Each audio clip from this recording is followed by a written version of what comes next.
भारत अब चौथी सबसे बड़ी अर्थव्यवस्था बन गई है। हम जापान को पीछे छोड़ दिए हैं। क्या सच में हम जापान को पीछे छोड़ दिए हैं?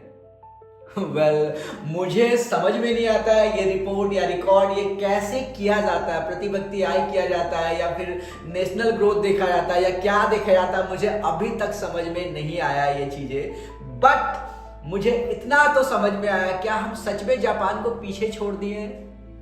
क्या सिर्फ हम अगर किसी चीज को हम देखते भी हैं, ओवरऑल ग्रोथ अगर भी हम देखते हैं, तो हम सच में जापान को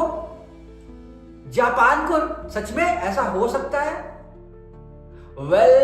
मुझे इस चीज में 1% भी वो कहने में शर्म नहीं आ रहा है कि जापान कहाँ है, हम कहाँ हैं।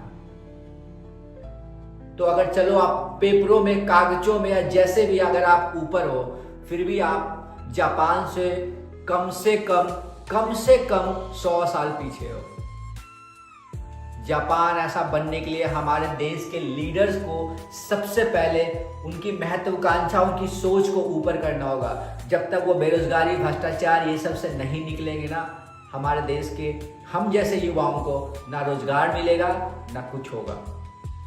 ये हाल है। और आप बोलते हो हमारा देश चौथी सबसे बड़ी अर्थव्यवस्था बन गई है, जापान को पीछे। न्यूज के हेडलाइंस पढ़ने में कितना अच्छा लगता है ना, हम जापान को पीछे छोड़ दिए हैं और विश्व की चौथी सबसे बड़ी अर्थव्यवस्था बन गया है। इसमें बीजेपी भी अपनी वाहवाही लूटेगी, जो भी है पॉलिटिशियन पार्टी वो भी अपनी वाहवाही लूटेगी। बहुत सारे डिबेट्स चलेंगे इस पे टीवी में कि हम चौथी सबसे बड़ी अर्थव्यवस्था बन गए। ओ रियली, सच में जापान को